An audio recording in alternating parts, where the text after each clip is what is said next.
Pleasure, go. Hey, what's going on, guys? How's it going? This is Manuel Godoy. Today, we're going to be talking about pitches, and I'm going to be looking at your pitches and try to help you guys. Right.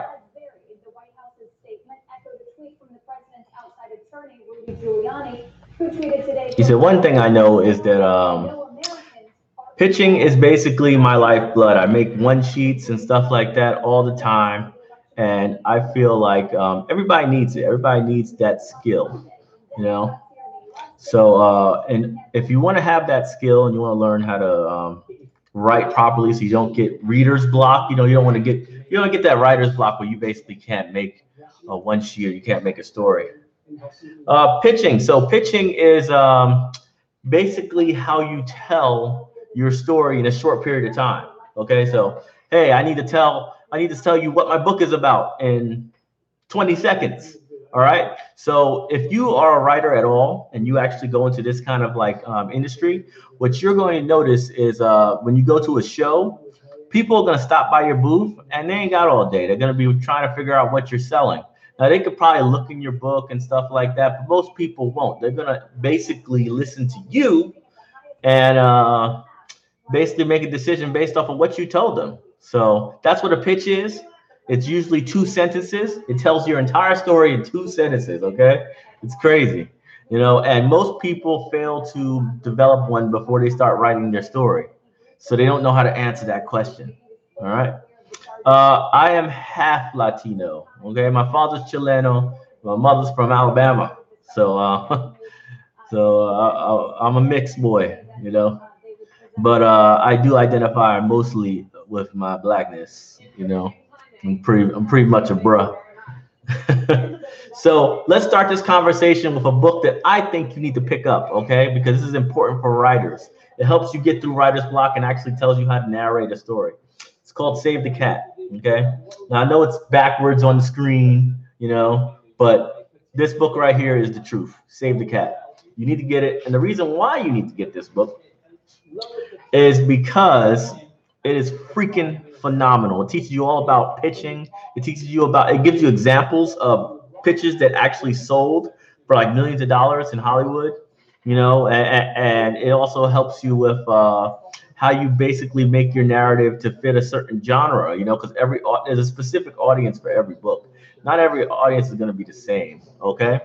So if you are a writer yourself, please leave a pitch on the right and I'll go and read it and I'll tell you what's good and what's bad about it, what needs a little work, okay? I have a couple of students who learn from me, and they themselves have made pitches and books that I've helped create and well defined, so they can pick their audience a lot better.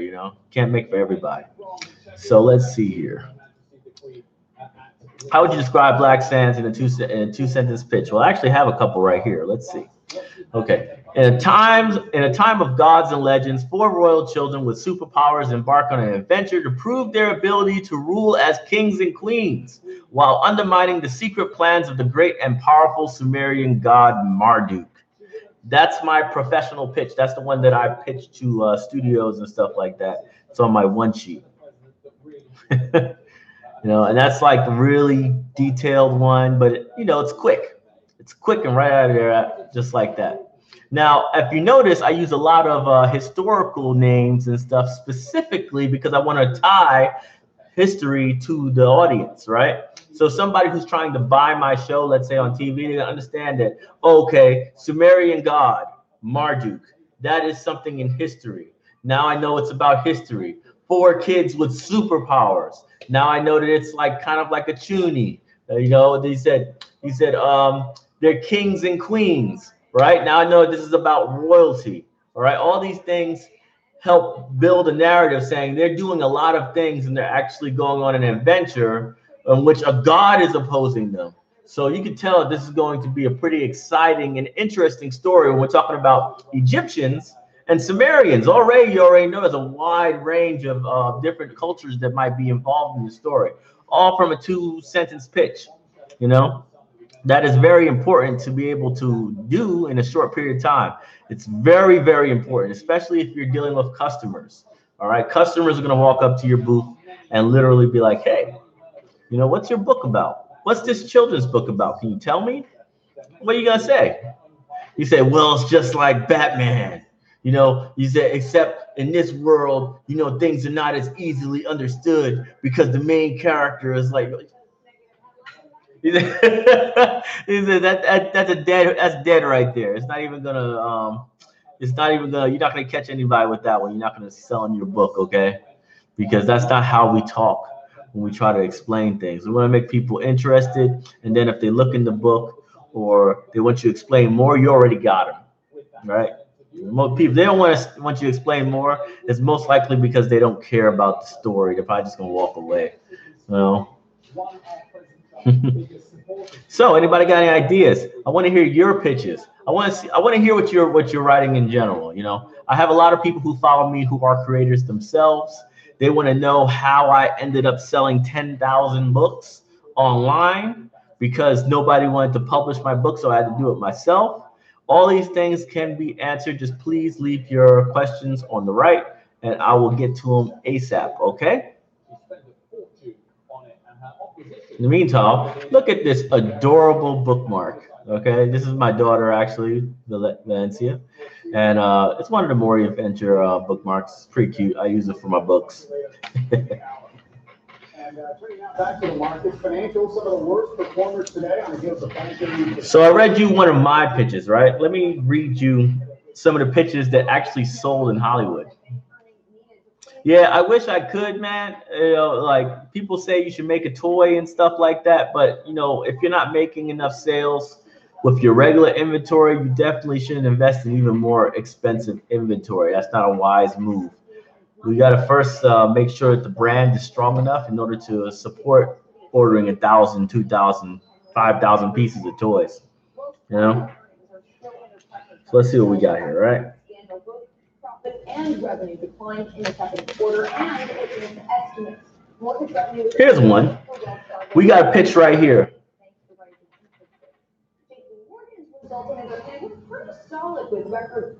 I'm glad you and Midas Monkey are making movies and POV hilariously. Not understanding that. Who is Midas? Do I need to look him up? I think I do need to look him up because you said that. Check this out, though. Let's see. A risk-averse teacher plans on marrying his dream girl, but must first accompany his overprotective future brother-in-law, a cop, on a ride along from hell. Now, you guys probably all saw Ride Along, the movie. Look at the elements of this pitch so you understand exactly what's going on. All right. A risk-averse teacher plans on marrying his dream girl, but must first accompany his overprotective future brother-in-law. Look at that kind of crap right there. So when we have a risk-averse teacher, they're basically telling you that this character, right? That this character, the main character, is scared. He's a scared guy. He's timid. He don't want to deal with a lot of drama. And then he's going on a trip with his overprotective brother, who's a cop, on a ride along. This is like the worst scenario for somebody who's risk adverse, who doesn't want to do bad, like things that might get him hurt. And he's going on a dangerous mission with a cop. This is like the craziest scenario you can possibly pick out. You could put an entire movie off of this pitch alone, which is what they did. They wrote an entire movie based off this pitch. But this pitch makes you wonder, what the heck is this risk-averse teacher going to do in this crazy scenario? You understand what I'm saying? So that's why this one sold for millions of dollars, this pitch. It sold for millions of dollars because that's just a crazy scenario. They have so many different things they could do with that and make a successful movie. Additionally, if your pitch basically says that your movie is going to be very expensive, they might not want it too. You can actually signal how expensive your production is going to be based on your pitch. So you say something like this, a romantic getaway or something like that. If you say a romantic getaway on a remote island or some kind of thing like that, you know what's going to happen? They're going to basically say, okay, this is not going to cost that much because it's not going to be that many special effects. You know, it's not going to have so much exploding cars or something like that. So it won't be as expensive. So I might want to take a bigger risk by taking this movie. Now, if you say something like, a war between two nations happens and dragons start attacking the city. But they're already thinking CGI. They're already thinking massive amount of additional people and props. They're thinking of stages where like they're making big buildings. They're already thinking this is a super expensive movie. And if you don't have the credentials to even think about pitching something that might cost $100 million, that story is what?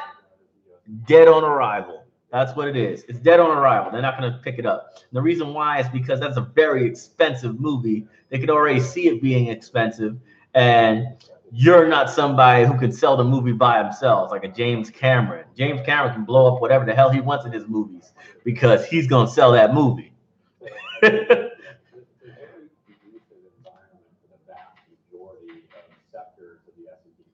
So is anybody here making their own books? So I'd like to know about what you're making right now. I would love to hear your stuff. Okay, how about this? This is Ifosa. Ifosa, and his pitch is this. An African-American doctor working for an NGO in Somalia almost dies in a suicide bombing and has his charred body replaced with metal and embarks on a journey to hunt down all those who were involved. All right. First thing I would say is that's actually a pretty good pitch. All right. Second thing I would say is I don't know what the hell an NGO is. Don't use it in your pitch. Explain that. Whatever the heck NGO means, explain it. Okay. Okay. Because nobody would know. And because of that, you know, that could really confuse the pitch. All right. So spell it out right now. So at least I know what the heck an NGO is. And he said he dies in a suicide bombing and his charred body replaced with metal and embarks on a journey to hunt down all who were involved. Now, what we have here is we don't have a clearly defined antagonist, right? What we have is a suicide bombing. Suicide bombing by who? You know, could have been his own people, could have been the enemy, but it makes a huge difference on how that story will play out and how the people are going to make it.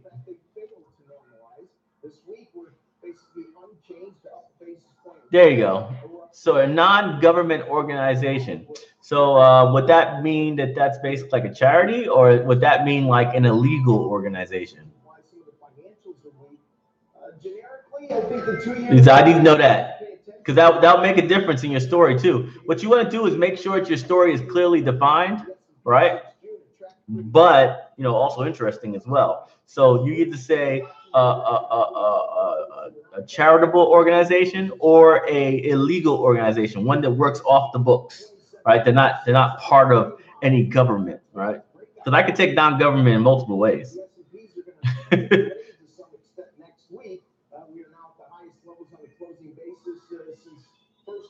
End of January, and when I look at 2-year notes and I look at the S&P, and I'm really liking that. I really like the end of that pitch in general. You know, he said, and his charred body is replaced with metal and embarks on a journey to hunt down all those that were involved. Right? I like that. I like that part specifically because it clearly shows what happens. It gives you a setup for whatever story is about to come, but it's a story about vengeance from a doctor. You know, somebody who's not really vengeful. You know, doctors are not vengeful. So that's an interesting concept in and of itself. A vengeful doctor. Like, what could have possibly happened to make a doctor vengeful? You know, so.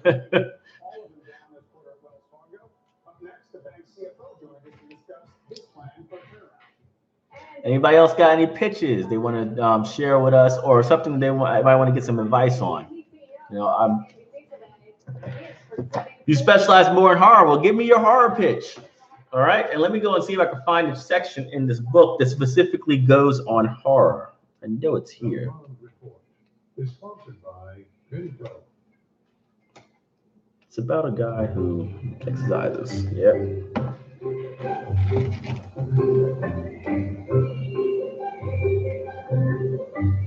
But he writes a passage, deal with a problem.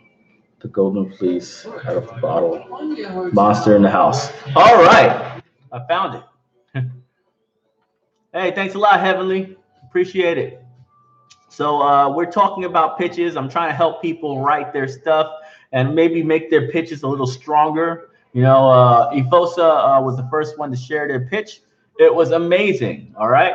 He needed a couple of clarifications in his pitch, but for the most part, his pitch is pretty solid. You know. Now, Shaitan Omo, you said I specialize more in horror. Let me read this to you, and I advise that you go ahead and get this book as well. But I'm going to read the section from Save the Cat, right, that goes into the horror genre. This is very important. These are rules that you basically have to apply. All right. They said, what do Jaws, The Exorcist, and Alien have in common? They're examples of the genre I call monster in the house. All right. This genre has a long track record and was probably the first tale man ever told. It has two working parts, a monster and a house. Okay.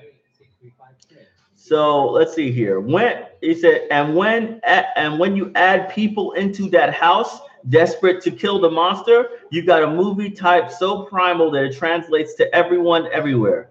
It's the type of movie that I like to say you can pitch to a caveman. It's not about being dumb. It's about being primal, and everyone understands the simple primal commandment: don't get eaten. All right. That's why this genre is responsible for so many worldwide hits and franchises. You can probably run most of these films without the soundtrack and still get it. Jurassic Park, The Nightmare on Elm Street, Friday the 13th, and Scream series, Tremors and its sequels. Every haunted house and ghost story ever told are all examples of this genre. Even films without supernatural elements like Fatal Attraction fall into this category. And it's clear from such movies such as Arachnophobia, Lake Placid, and Deep Blue Sea, if you don't know the rules of Monster in the House, you fail. All right, so he's going to go into the rules, okay? Now I'm going to keep going with this one, all right? The rules to me are simple. The house must be a confined space, all right? A beach town, a spaceship, a futuristic Disneyland with dinosaurs, a family unit. There must be sin committed, usually greed, monetary or carnal, prompting the creation of a supernatural monster that comes like an avenging angel to kill those who have committed that sin and spare those who realize that the sin is what the sin is. The rest is run and hide, okay? And putting a new twist on both the monster's powers, and the way we say boo is the job of the screenwriter who wants to add to the illustrious limb of this family tree of movies. We can see a bad example of this category in Arachnophobia, the film starring Jeff Daniels and John Goodman. Bad monster, a little spider, no more supernatural. He said bad monster, right? So the first problem is a bad monster, a little spider. Not much supernatural there, right? Not all that scary either. You step on it and it dies. Also, no house, all right? At any given moment, the residents of Arachnophobia can say, check please, and be on to the next Greyhound out of town. Where is the tension there? Because the filmmakers behind Arachnophobia violated the rules of the monster in the house, they wound up with a mishmash. Is it a comedy or a drama? Are we really supposed to be scared? I could write a whole book on the rules of Monster in the House, but you don't need me to have a myth film festival in your own home and discover these nuances for yourself. And if you're writing a screenplay that falls into this genre, I suggest you do just that. He said, I want to make clear that So with all the genres to be discussed here, that this is a category that was not, repeat, not been exhausted. There is always a way to do a new one, but you must give it a fresh twist to be successful. You must break from the cliche. You must give us the same thing, only different. Anyone who thinks there isn't new territory to mine and monster in the house genre should think of the myth of the Minotaur. Great monster, half man, half bull. Great house, a maze where the condemned are sent to die, but the ancient Greek hack who eyed this successful story and said, "It's over, genre dead. I can't top that." Never envisioned Glenn Close with a bad perm and a boiled rabbit. All right, so that's basically what they're saying. With the horror genre, you have to have a house, something people can't escape. All right, because if they had a way to escape easily, then what the hell is the point of the monster? They could just leave. They don't have to deal with the monster. They have to deal with the monster in the horror genre. And don't let that plot hole end up in any of your stories where they could just simply decide not to deal with the monster. Arachnophobia was a terrible movie because of that, but something like Cabin in the Woods was a great movie. Even though it was a comedy, it was still a great horror because they couldn't leave. They were literally trapped by people trying to go and sacrifice them, Now let's go back to the stuff that people are writing. Ifosa, an African-American doctor working for the Red Cross in Somalia, is almost killed in a terrorist suicide bombing by radical Islamists. His charred body is replaced with metal, and he searches for retribution. That is so specific. That has so much like things that people know, and the idea of the story is so like clear cut that could be sold. That could be sold. That is a selling pitch. All right. Now you just gotta make a good summary for your story, and some character development and call it a day, But that right there, that pitch by Ifosa, the new pitch, right? For the Red Cross. That's a great example, right? Because if you're American, you know what the hell the Red Cross is. And Somalia is almost killed by a terrorist suicide bombing by radical Islamists. See, everything's so clear. We understand what the characters are. We understand who the antagonist is. We understand who the main character is. We understand what the organizations in play are involved. And then we understand that a doctor somehow going on a revenge mission. This is perfect. This is perfect for a story to be pitched to a studio. They'll be like, you know what? I like this. I want to see what I can do with this. But you got to make a good summary. You got to tell me what the actual movie is going to be about. You don't tell me because then I'll be able to steal it. But your story is your story. You won't be able to. Anybody won't be able to steal that pitch from you because they don't know what the hell you're thinking. But that will get you the next question. They're gonna be like, you know what? I like that pitch. Can you tell me more about your story? That's where you got them. Okay, you got to get to that point where they'll actually say, that was a really interesting idea. Can you tell me more about it? Once you got that part, you're freaking on a roll. Okay. Now let's see. John Alexander, my stepbrother wants to see episode 3 of Kids of Kings on YouTube. He keeps asking me if the next episode will come out. Well, the actual physical book exists on my store. You can actually go to the store right now and buy it. However, if you want to see the YouTube version, we most likely won't be releasing any until June of 2019.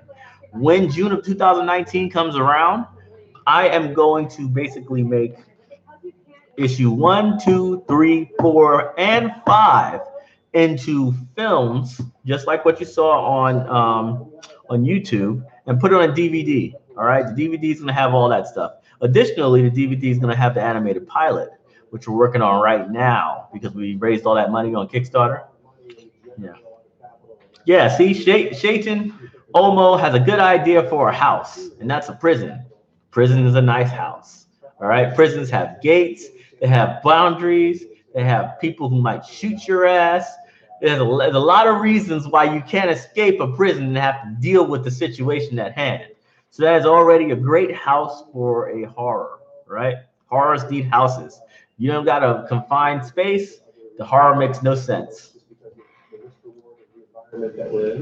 All right. Anybody else got anything they want to say? You want to ask any questions? Feel free to ask. All right, because I'm here. I'm answering questions. I'm listening. I'm looking at pitches and analyzing them, helping people clean up their pitches a bit.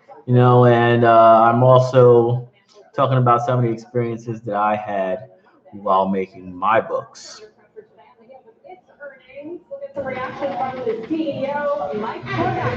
We'll drink some water while I'm waiting.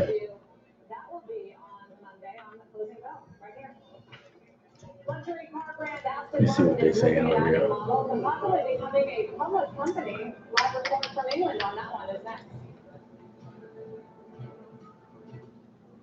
CNBC Global CFO Council is brought to you by EY, building a better working world.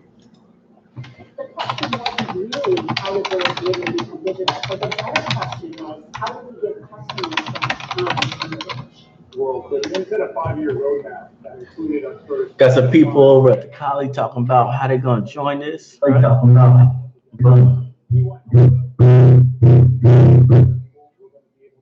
Don't worry, I ain't going to have that echoing sound. Where's my chat? All right, there we go. It's going to be 2D, traditional animation. Yeah, it's going to be done in Japan. How about that, huh? 2D, traditional animated. That's what I'm talking about. Real, authentic anime. Gotta love it. I hate 3D. I love 2D animation. All right, Heavenly Phoenix. What's going on? I am recently writing stuff on the African culture of Cameroon and Nigeria. I am constantly studying, but sometimes fear that I might get something wrong. What you should do is totally 100% say this is based on real events. All right? Now you don't have anything to worry about. Look, I'm going to show it to you right now, okay? Here it is. Based on real events. Put that on the back of the book in your summary, right at the beginning. Based on real events. This blah, blah, blah, blah, blah, blah, blah, blah, blah, blah, blah, blah. Now you don't have to worry about getting something wrong because you're saying it's based on real events. If you notice, every single movie you ever see on TV that's historical, what do they always say? Based on the true story of Maximus Decimus Meridius or something like that. They say based because they know they have to make a movie that's entertaining. And I'm telling you, some of the stuff in history is boring as hell. So you got to like make stuff up, or sometimes you say something that sounds cool, but it's not accurate, right? How do you fix that? One simple sentence, based on real events, all right? He said, I'm here for you guys, man. I'm telling you, a lot of people take this stuff way too seriously. They go out there and they go and they do so much to go and try to be authentic. And you have to let some of that authenticity go and just tell a good story. If you don't tell a good story, your stuff's going to flop regardless of what you're writing about. When Amazon is increasingly moving into more mature enterprise technology. Now remember, this is coming from a guy who made Black Sands, who made Sons in the Bureau, who helped make Maury's Family Adventures, and we'll be making a whole bunch more titles online as well. So I kind of know what I'm talking about when it comes to making a narrative and creating a decent story, You see, you just gotta take these risks, man. Based on real events. Use that. Use it like a weapon. Based on real events. Let's see what we got here. On Twitter. So it's an area that makes sense for Amazon to move into, especially as they've been attacking Oracle in the data center, and their mindset has very much been somebody else's margin is my opportunity. This is Cisco makes some pretty nice margins. Oh, looks like I got someone trying to call me.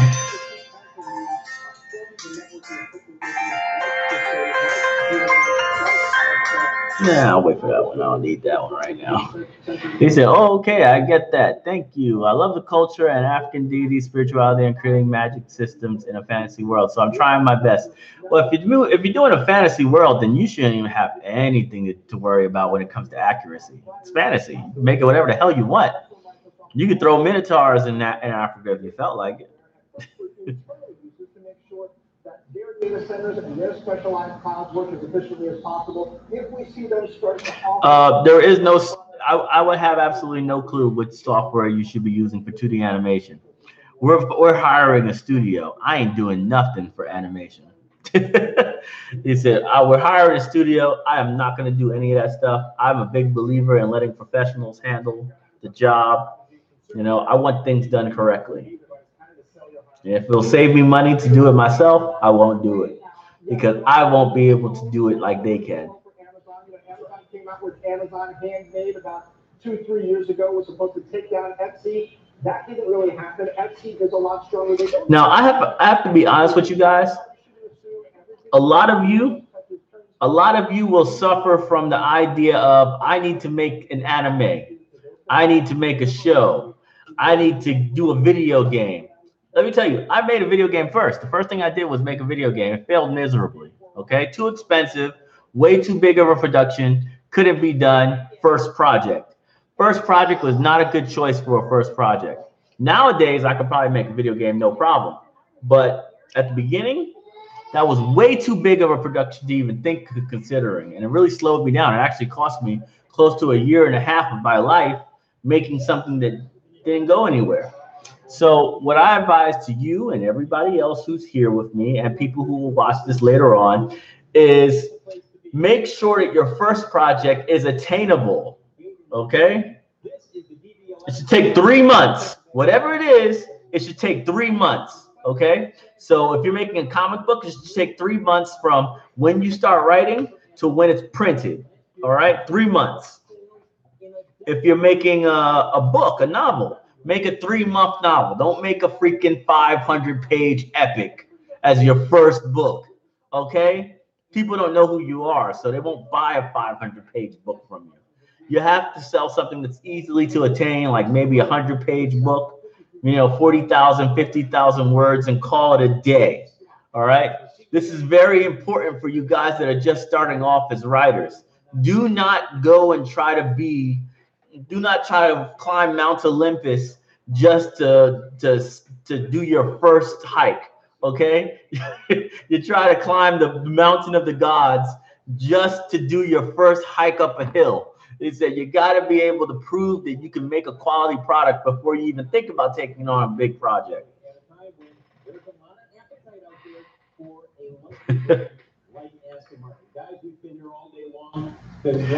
Shayton, this book right here, right? And this is like the most respected book for screenwriting in the country, Save the Cat. It actually goes into that very topic about how careful a writer must be when sharing a pitch. What I would say to you is, who gives a shit who you share it to, okay? Nobody can steal your story unless they know your synopsis, they know what your characters are and how they freaking develop and how they're going to interact in your story. Now, if they got all that information, then they can steal your story. But a pitch is 2 lines. It's 2 lines. They can try to make something out of that, but they have to build it from the ground up. Your story is going to be your story. They can't copy your story because they have no clue what the hell that pitch means to you. You know, it could mean a completely different thing to you than it does someone else. You think somebody, by reading my story, my pitch, which I shared earlier, you think somebody that heard my pitch can make Black Sands? Hell no. No way they can make that kind of story just from the pitch that I gave. They'll make a different story, but they won't make my story.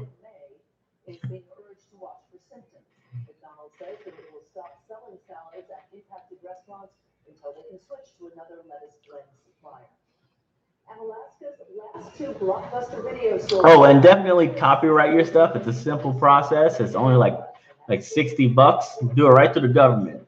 I think it's copyright.gov. The second you file that thing, your stuff's protected. And it's $60. If you think that idea will ever be worth something, you might as well copyright it.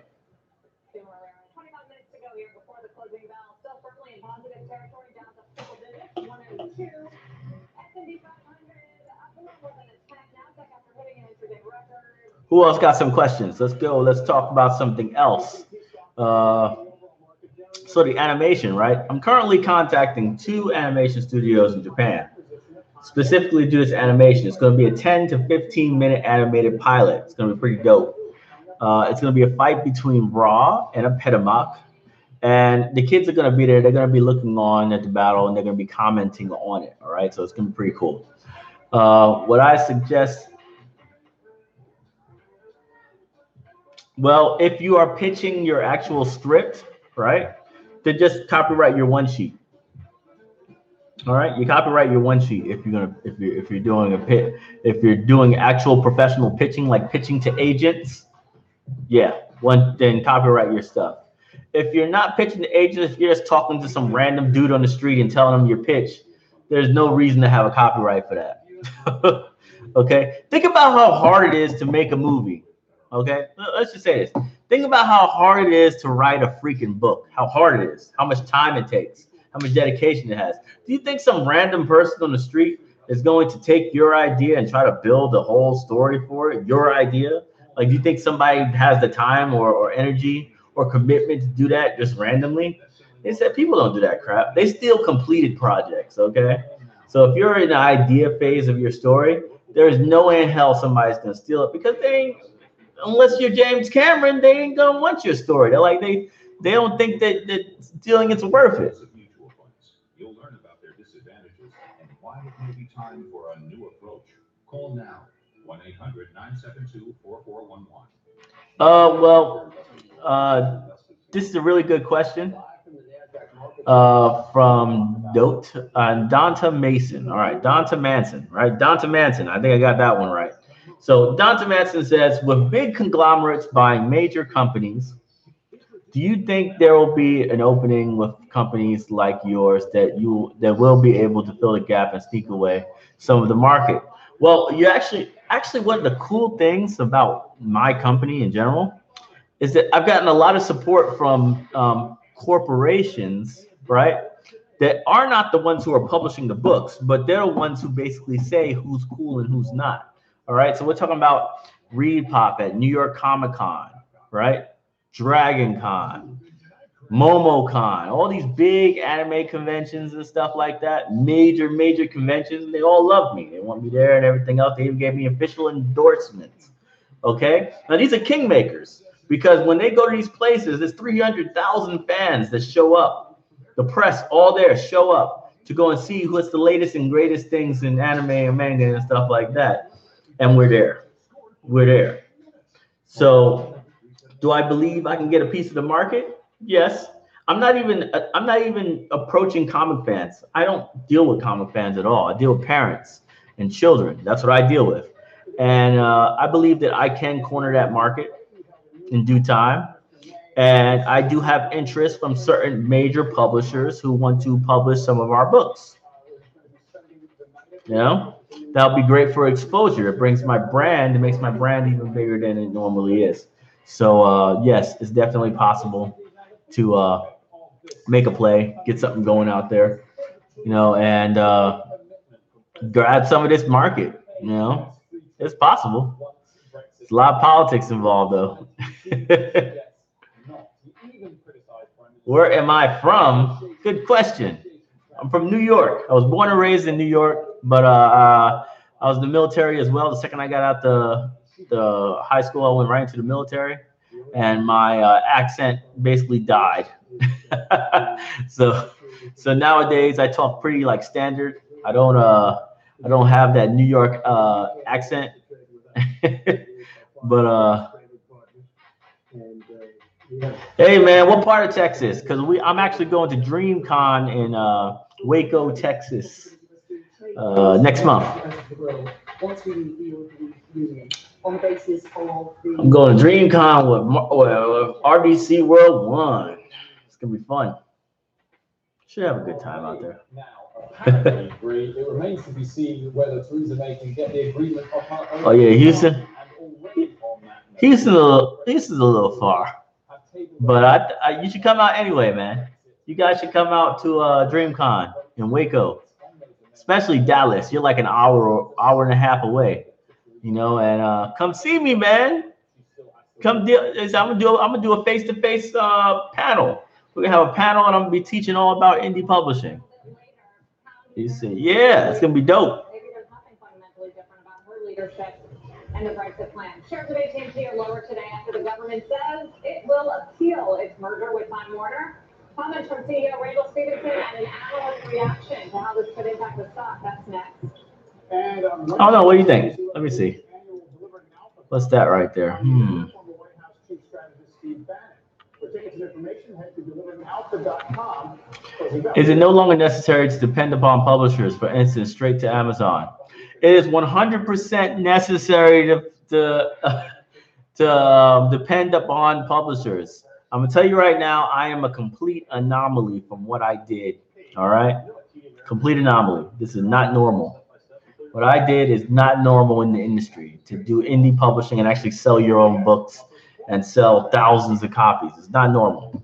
And I don't want to gas anybody up or get them freaking thinking the wrong way. You know, you got to learn how to sell your own books, but for the most part, like they dominate the industry. All right. So when you are, let's say, doing this, when you're doing this specific business and stuff like that, he said, if Lionforge or Dark Horse or IDW or Image Comics or any of those people contact me and say, hey, I want to publish your book, I want to publish Black Sands and get it wide distribution, I'll do it in a heartbeat. Why would I do it?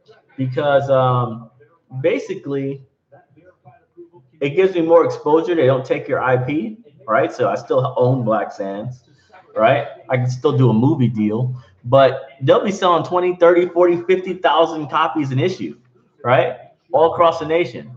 And I'll make massive amount of support for our company. So yeah, definitely. What do I think about the movie industry today? It's still whack. It's still very heavily influenced by white people in general.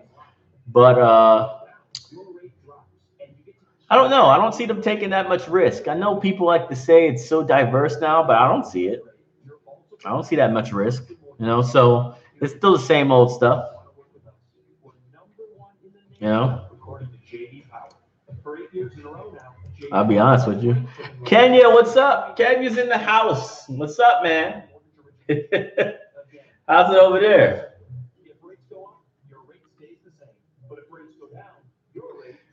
By the way, that was not a random question, Heavenly. That's just a good question. You know, you need to be able to ask these questions anyway, especially from somebody who's been doing something in the business in general. It's very important to understand what someone like me would understand about, you know, how it works. You know.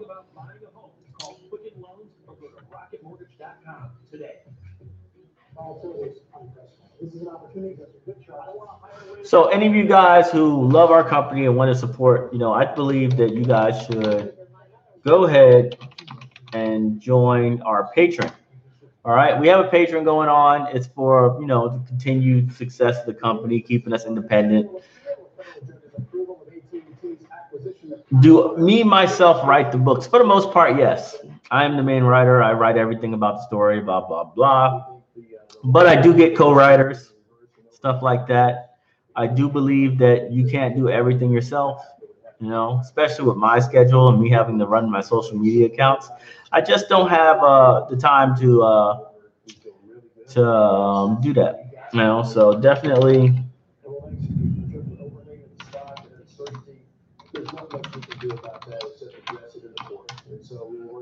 He says, so definitely, I think that that kind of situation needs to be dealt with.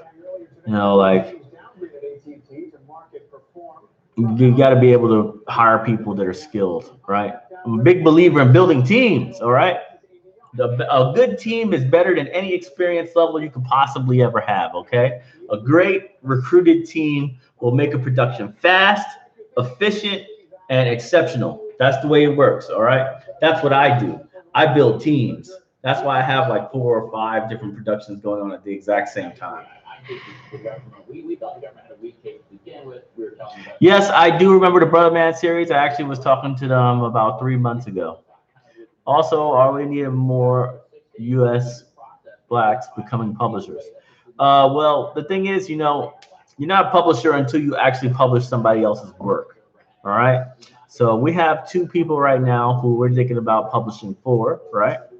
And once we do that, we're going to be basically publishers at that point. But if you're doing your own work, technically you are indie publisher, but you're not really a publisher. You know, a publisher does other people's works and gets their stuff sold. Okay, so that's something that's very important. Obviously trading at less than 10 times PE with a 6% dividend yield. Ah, look at that. See, that's actually a really good thing. I love that. I love the fact that you looked up Egyptian animation on YouTube and came to my page. That's freaking dope. All right. 'Cause that's exactly what we're doing. Black Sands is an Egyptian tale. You know, now I didn't know that the SEO worked that way for that specific thing. So you really uh, brought some joy to me to think that when somebody types in Egyptian animation, somehow Black Sands comes up. That's freaking awesome. All right, that's awesome. All right, so I'm definitely gonna start doing more of these live videos, right, with you guys, so I can talk to you guys. So definitely make sure to hit subscribe, you know, and put some notifications on, because trust me, I don't post that much. You ain't gonna see like freaking 20 videos a week. You might see 2 or 3, you know, and a lot of them might be AMAs like this or like major releases on our content and stuff like that. So definitely subscribe, you know, and let your friends know too. He said, there ain't a lot of people like me and my wife in this industry right now who've actually gone through everything in the industry.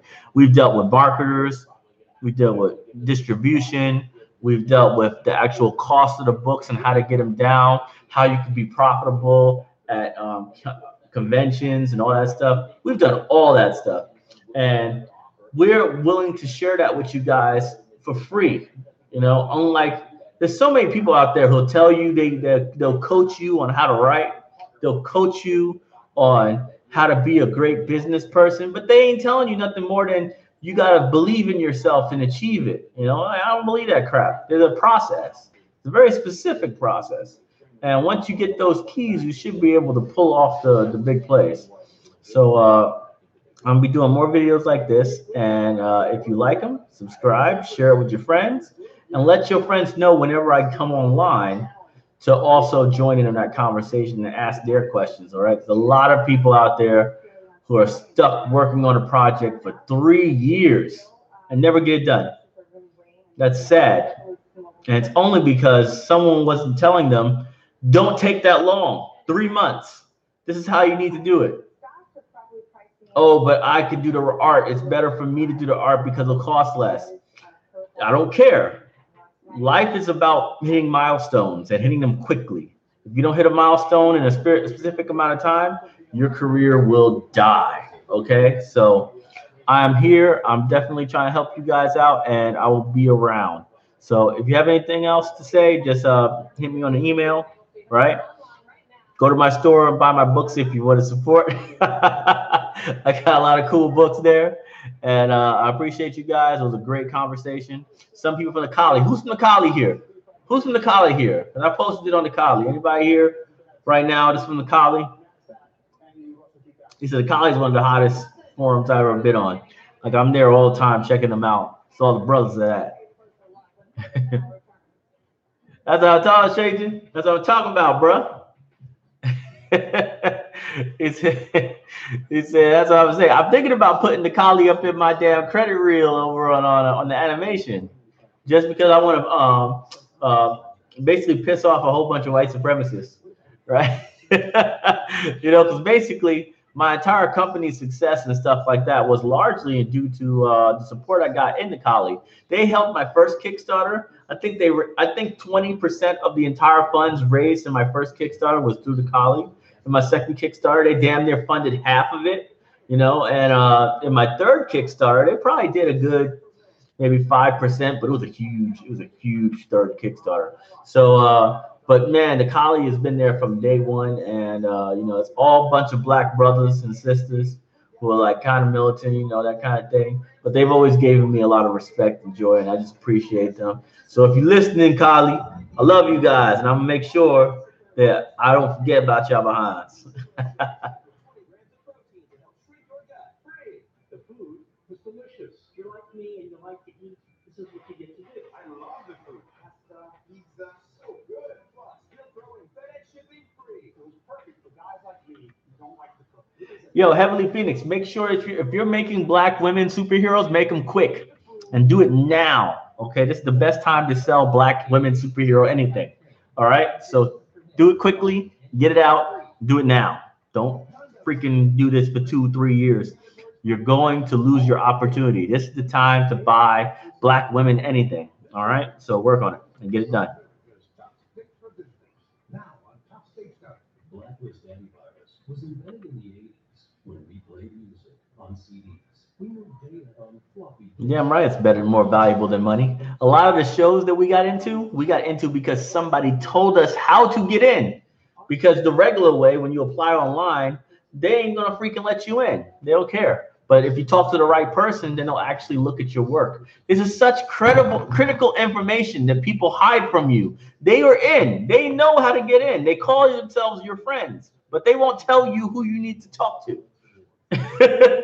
Okay, so names, contacts, you said places to distribute your stuff, places to print your stuff. This is the important information you're going to need in order to be successful in this thing.